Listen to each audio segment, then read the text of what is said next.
Ladies and gentlemen, welcome back to another episode of the YouTube Business Academy podcast. My name is George, and today I'm joined by my co-host, Ron.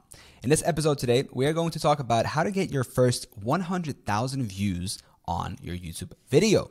Some of the points that we are going to cover are making the title and thumbnail appealing to a wider audience. How do you go about that? How do you analyze? How do you actually, decide and think about, okay, is that a good title and thumbnail? So the packaging of the video.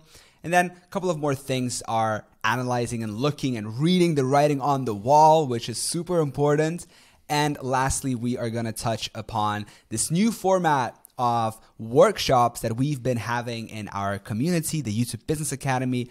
If, by the way, you still haven't joined that, it's the first thing down in the description.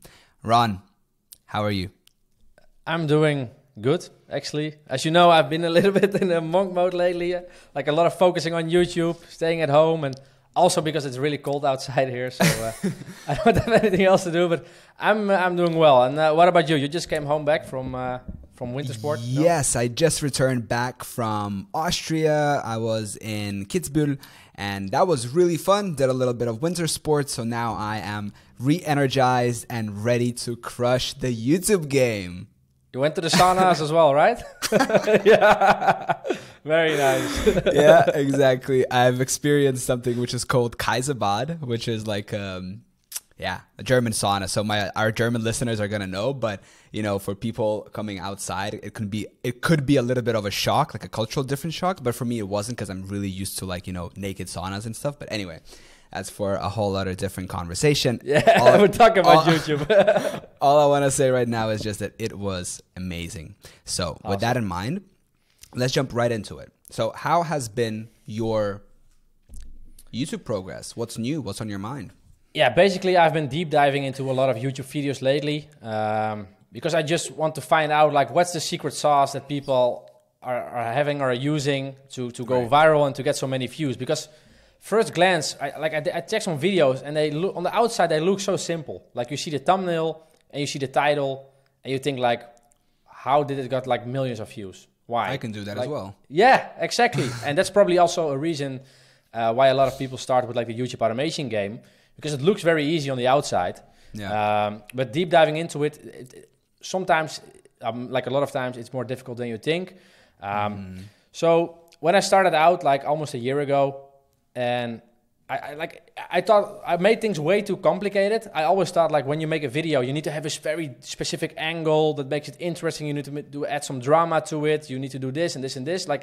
Add a lot of things together, and then it will be a good video. But I did some research lately, and especially when you're I have a pretty new browse channel, and I saw a trend with a lot of videos going viral, and the trend was mostly the video wrapping, so the packaging of the video is very easy to understand. As soon as you read the title, you exactly know what to expect in the video. So it's probably a lot of times it's just one angle. So there are videos about Sunny V2 is a good example. He has videos the most awkward moments of Joe Rogan. You know exactly what to expect when you click on the video. You will see a video with clips of Joe Rogan that are awkward. Very easy. Now those videos, those videos get millions of views, and I've been trying to implement those tactics as well to just create a very simple title that's still intriguing enough to click on. You can add some small words. So for example, the example I just said, awkward, people want to know why it's awkward. That's a word that triggers curiosity. But and also the type of thumbnail you have with the video, it doesn't have to be so crazy or so many effects in it. It just needs to be understandable by a wide, broad audience, especially if you're new into the YouTube. If you have a new YouTube channel, your videos will be served to a wide audience because YouTube doesn't know what kind of audience fits with your channel yet. So if you just make a simple thumbnail that's easy to understand but has a little bit of curiosity in it, it will be much easier for a wide audience to click on your video. And that's basically the biggest takeaway I had from all the research. It sounds very simple, but yeah, it's more than that. Yeah. Yeah, I like your point that you said about, the thumbnail doesn't need to be, super crazy with effects and, overwhelming and stuff. A lot of not a lot, but you know, obviously there's data out there on it, you know, which titles work and which don't, but oftentimes we see that it's simple colors and simple dynamic of the thumbnails. So like the shapes, right? And how they're positioned. Like you can, the thing about mastering a thumbnail, it's not about mastering Photoshop per se and, you know, figuring out the different effects and stuff. Like, you know, if that would have been the case, then there would have been like, you know, it would have been easy. But it's like you said, it's the combination with the title and the thumbnail, right? To open a curiosity gap before a person even clicks the video. And adding on top of that is also the, you know, the preview. You know how you can hover on the video and you can see the first, you know, the video starts playing? It autoplays on the home menu. Exactly. You know, that has a huge decision on whether someone clicks or not. I've been observing my own behavior. I scroll, like, okay, say I'm having food. I said I want to watch a video. I scroll. First, I see the thumbnail, it starts playing, I read the title, and then based on the first like 5-10 seconds of it playing without sound, that's me deciding if I'm going to watch it or not. Yeah. Which is huge, which gives you like if you think about that, you need to get a person interested in to watch your whole video in the first like 5-10 seconds of the video without playing any sound, like that's the trick. Yeah. Like, that's hard, man. Yeah, but there need to be things happening in the first seconds that also match perfectly with the title and thumbnail. Otherwise, people will not click on it or keep watching. So that's also a big takeaway. If you see a huge drop in your intro retention, or your intro sucks because there's not too much going on, or your intro is not matching your title and thumbnail. So people click on your video packaging, they expect something, and the first 30 seconds is not matching with what you proposed in the beginning or in the beginning. So it actually, you just need to keep it very simple, basically. You need to tell in the title what you're going to show. The thumbnail needs to show that as well. And you can add like maybe one word to it that will like strengthen your title. And then the intro needs to be about what you said in the title. Like, it's pretty easy. But I see a lot of people making mistakes with it. I did it myself in the beginning as well. I saw huge drops, like 50% of the people left in the first 30 seconds. And it just basically means people expected something else in the beginning. And you need to fix your presentation. And my suggestion to the people watching or listening, like do your research to competitors that are doing well and find out how they like propose their titles and thumbnails. Most of the time, it's very easy to understand. And that way people also know what to expect in a video and probably keep watching for longer in the beginning. Yeah, interesting. I also remember Mr. Beast said that, like, you know, reaffirm exactly what the person clicked on. So exactly what you said, you know. So if they're clicking to see a video, you know, I put 100 strangers on an island or whatever, you know, then you want to start the video by saying, hey, here are 100 strangers on this island, you know, and now let the games begin. But same with the rebound channel. Like that's a basketball in the basketball niche. Yeah, and they have like videos of like, let me quickly check. These are the most viral moments in NBA history. Yeah, and literally the video starts off with these are the most viral moments in NBA history, and he does it with every video. And this video of this channel is generated over 700 million views. It got over almost 3 million subscribers. So these guys know what they're doing, you know. And check the big channels, and the thing they all have in common, they make it look very simple and easy to digest and understand. Yeah. But this world of faceless YouTube is crazy. Some of the top earners, some of the top creator owners are actually people behind, you know, the operations of these faceless channels. I was talking to my graphic designer and video editor, Rayhan, shout out. He's also my editor, my thumbnail designer. So nice.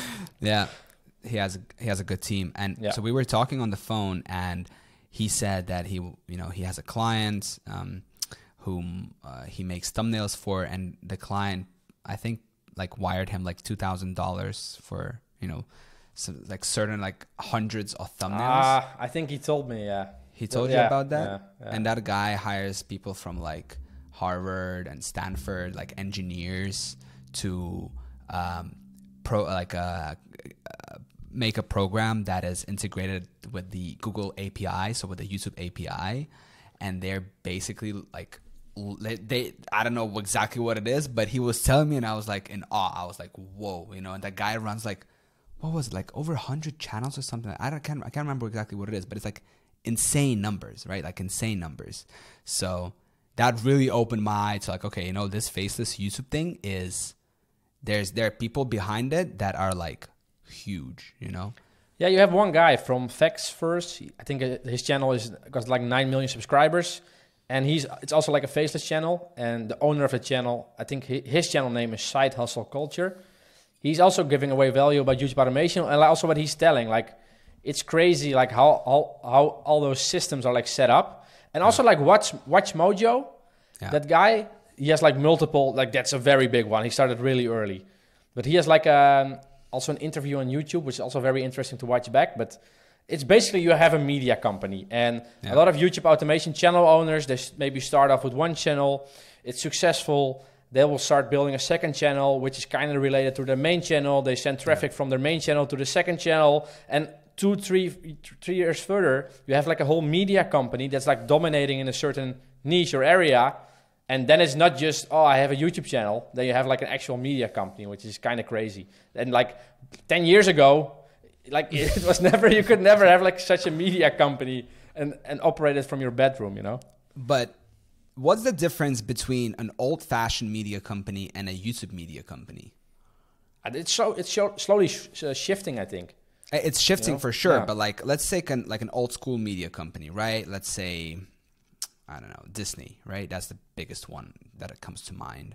And then let's say, you know, was that a big Canadian company? I can't remember exactly what it is, but I have a YouTube short about it, that they own like, you know, tens, maybe hundreds of faceless channels.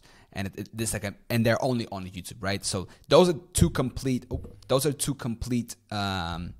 sides of like spectrum, right? It's media, but one is like traditional Disney kind of making movies, animations. And the other one is like, hey, we only do on this one like platform specifically, right? So they are oriented towards YouTube, right? So the biggest difference is like if you turn on the television, you don't choose, or you kind of choose by clicking through the channels what you're going to watch, right? But then it's the people behind those TV networks, they decide what's going to be aired, right? But on YouTube, it's like you can either type and search what you want, or you go there and you have all these different suggestions in front of you in the browse, right? And you get to like pick and choose what you want to watch. So the game is completely different because you need to understand what gets someone to click and what gets someone to watch. Yeah, it's completely on demand now, basically. And it's like, I think now, in my country at least, like if I check my parents, like they still watch TV, and older people, like 50 plus maybe, in my environment, still a lot like watch TV, and also of course watch Netflix, but they still check the news on TV.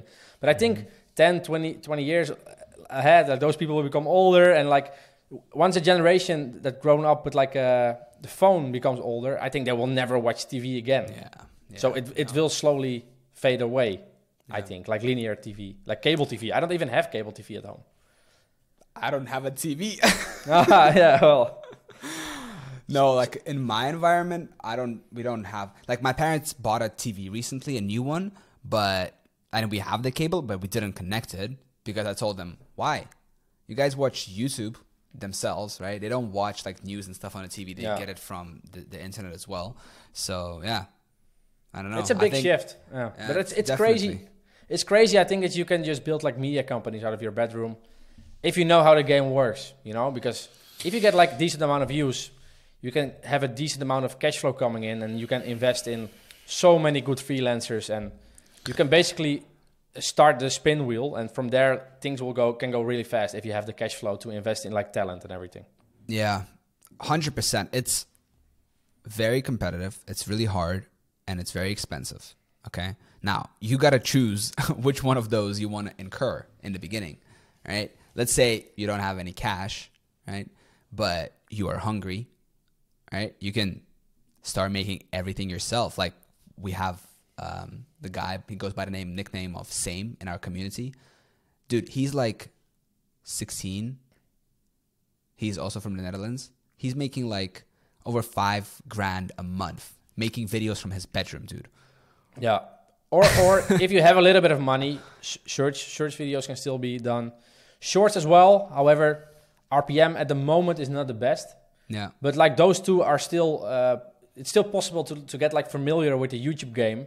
Yeah. And still have people make the videos for you. Just to get to know the game a little bit. But yeah, eventually if you're really hungry and you have the time, why not learn some basic skills? Yeah, I agree. It's also interesting because, you know, I started off, right? Like I'm looking from my experience on YouTube. I started with a personal brand channel and I was looking at what others are doing, but it took me a very long time and I'm still figuring it out what kind of titles work. And what I've learned over these past 3 years is that certain videos are going to just work better than other videos. That's it. So what worked for you? Like you came to the realization. So after 3 years of doing a personal brand on YouTube, almost getting to 7,000 subscribers, right? Publishing, you know, I can't remember how much, maybe over 200 videos by now, 250.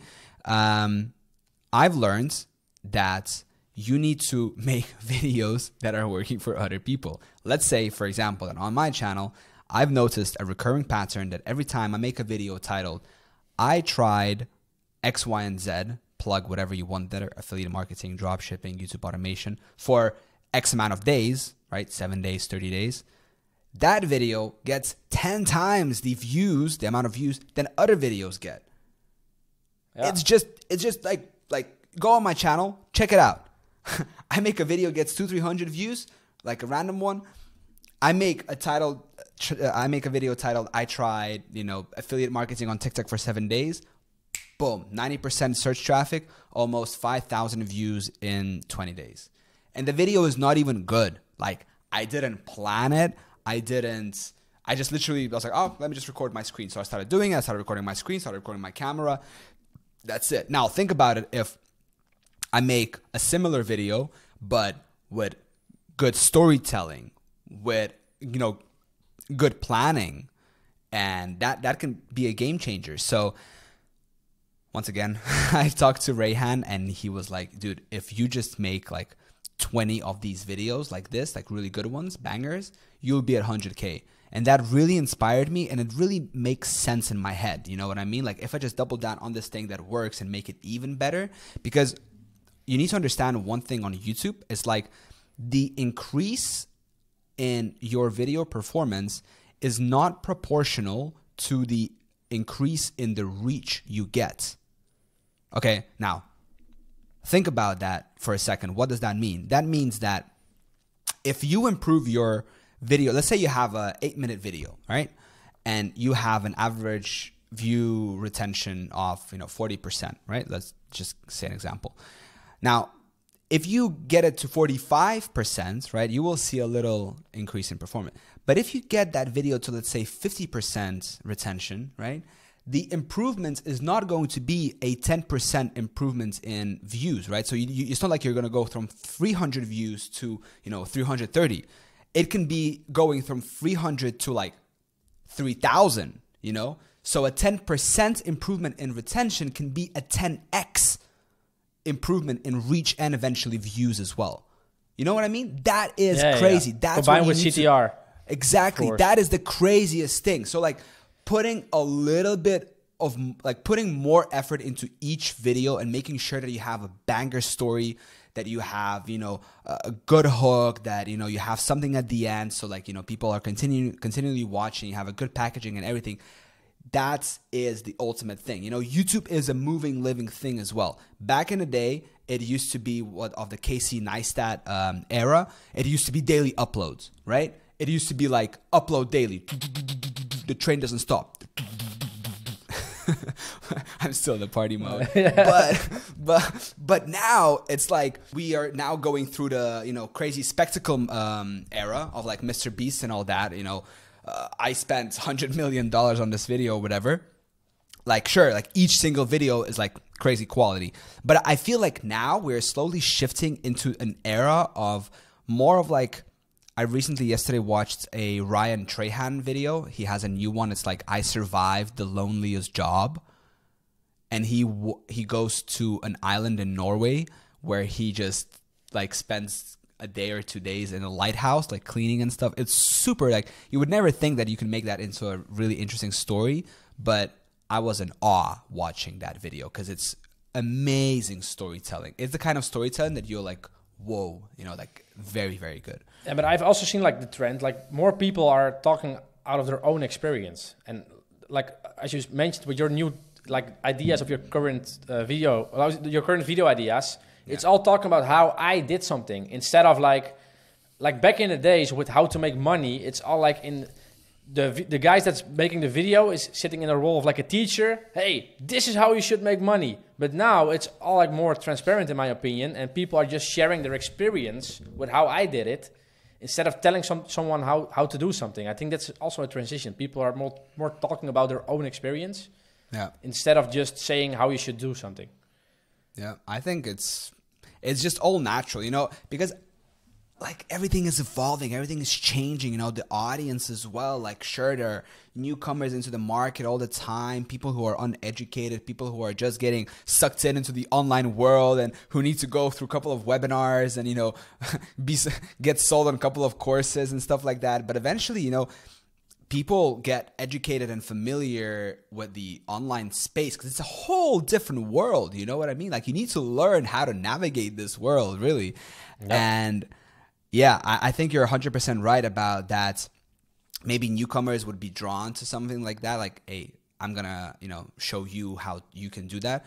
But then, you know, people who've been and people who are looking for more, you know, quality information, they are drawn to like, hey, this is what I did. Right. And then we can see it in the numbers. For example, Alex Hormozi, right? He blew up because he just talks about, hey, this is what I did. Right. And this is the approach. And this is the approach that you and I are now taking. You know, we're shifting away from you know, talking to how to do something to, hey, this is what we're doing. Right. Yeah, but it's not the title of this podcast. That's still how to. But you get the idea. But yeah, like the thing is also, if you talk from your own experience, nobody can say like, hey, that's invalid or that's not true because you're talking about your own experience. Yeah. But to recap, basically, you will like your future videos will be around like the I tried or I did concept for 30 days or for 7 days or. Yeah, exactly. Because the writing is on the wall. I've done them. They work way better than all the other titles. And now what I'm gonna do is I'm gonna, number one, do more of I tried. And number two is I'm going to focus on the storyline, right? So I want to create actual story that gets you hooked and that you want to continue watching, right? And my belief and my understanding after all of this, right, kind of this one little thing that I come under is that if I just make really good video with this title, for example, I tried SMMA for 7 days or for 30 days, or I tried drop shipping for 30 days, or I tried YouTube automation using only AI for 7 or 30 days, right? Like these titles, right? We can basically do a request to the listeners and viewers. If there's something that you wanted to try but never did, just ask George if he can do it and you will find out if it works or not. But you know what's crazy? It's crazy because I did a community post on my channel where I asked, hey, help me, you know, figure out what I need to do, like what kind of content. And actually, I think 2 or 3 people commented, I tried POD, so print on demand, and I tried SMMA. So people are already requesting that. I just need to listen better. Yeah, that's the thing. And get out of my own head and actually, you know, see what works. Yeah, exactly. It's not about me. You know, it's just about like you, the listener, the viewer, and it's about like, and if you are in a position of where you're creating content, whether it's personal brand or faceless, you need to serve the audience. Don't serve the algorithm. Don't serve yourself, right? 'Cause first, creators get started by serving themselves. Oh, I'm gonna make this because I think I'm cool. out of the door. Then the next one is like, oh fuck, I need to figure out the algorithm, right? So then they start talking about, now I need to figure out how to serve the algorithm. But then like at the end of the day, people watch your videos, right? So you need to focus on the viewer satisfaction and understand like, okay, what would the people enjoy watching, right? Yeah, also a big mistake I made in the beginning. I was just like, if the video editing looks good enough and the story is good, people will come. Yeah, it's not true. This, things are much harder in life than you expect. That's what I learned. And it's the people who persevere and who... Oh, by the way, I'm going to switch. Your search is doing really well.